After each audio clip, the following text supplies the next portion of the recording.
আসসালামু আলাইকুম বন্ধুরা, আপনাদের সবাইকে আমার চ্যানেলে স্বাগতম।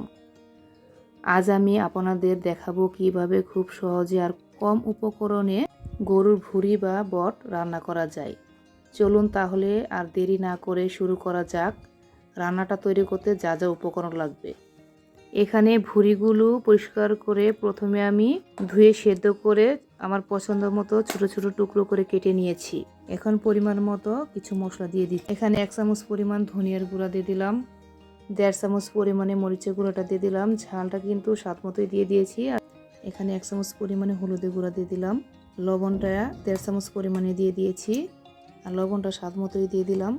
1 চামচ রসুন বাটা, 1 চামচ আদা বাটা, এখানে 1.5 চামচ পরিমাণে গরম মশলা বাটা দিয়ে দিলাম। এখানে আস্ত কিছু মশলা নিয়েছি, দারুচিনি, এলাচ, তেজপাতা আর একটি লং দিয়ে দিয়েছি। এখানে হাফ কাপ পরিমাণ রসুন কুচি দিয়ে দিলাম, পেঁয়াজ কুচি দিয়ে দিলাম পরিমাণ মতো। এখন পরিমাণ মতো সয়াবিন তেল দিয়ে দিচ্ছি। এখন মশলার সাথে ভুঁড়িগুলো ভালো করে মাখিয়ে নিচ্ছি। সবগুলো উপকরণই কিন্তু ভালো করে একটু মিক্স করে নিচ্ছি ভুঁড়ির সাথে। মশলার সাথে ভুঁড়িগুলো কিন্তু ভালো করে আমি মাখিয়ে নিয়েছি। মশলা মাখানো ভুঁড়িগুলো কিন্তু চুলায় বসিয়ে দিয়েছি। এখন ভালো করে একটু সময় নিয়ে কষিয়ে নিচ্ছি। ঢাকনাতে ঢেকে আরও কিছুক্ষণ সময় নিয়ে কষিয়ে নেব।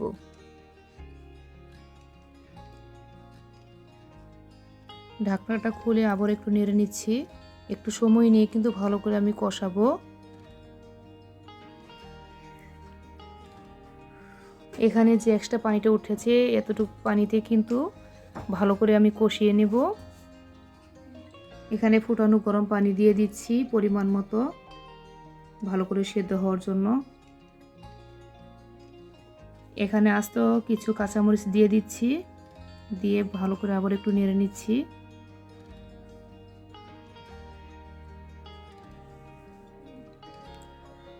ভালো করে সেদ্ধ হওয়ার আগ পর্যন্ত ঢাকনাতে ঢেকে আরও কিছুক্ষণ অপেক্ষা করব। রান্নাটা হয়েছে কিনা আবার একটু নেড়ে নিচ্ছি। ঝোলের পরিমাণটা কিন্তু অনেকটাই কমে গিয়েছে। আমি কিন্তু একটু সময় নিয়ে রান্নাটা করে নিচ্ছি।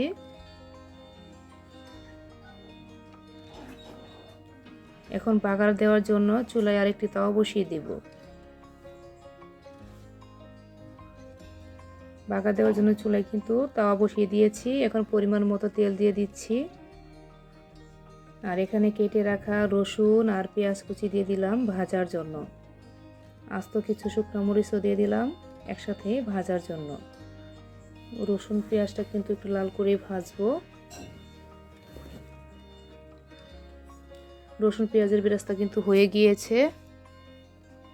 আর আগে থেকে রান্না করা যে ভুঁড়িটা ছিল সেটা আবারও বসিয়ে দিলাম। 1 চামচ পরিমাণে ভাজা গরম মশলা গুঁড়া দিয়ে দিলাম, আর ভেজে রাখা রসুন পেঁয়াজের বেরেস্তাটাও দিয়ে দিচ্ছি।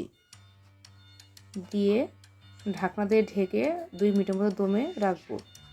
2 মিনিটের মতো কিন্তু আমি দমে রেখে দিয়েছিলাম। আবার একটু নেড়ে নিচ্ছি।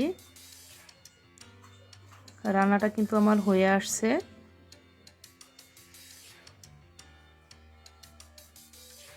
এখন একটি বাটিতে নামিয়ে পরিবেশন করব।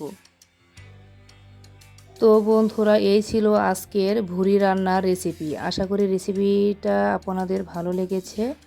যদি ভালো লাগে তাহলে অবশ্যই ভিডিওটা লাইক করবেন, বন্ধুদের সাথে শেয়ার করবেন এবং নতুন নতুন রেসিপি দেখতে আমার চ্যানেল সাবস্ক্রাইব করতে ভুলবেন না।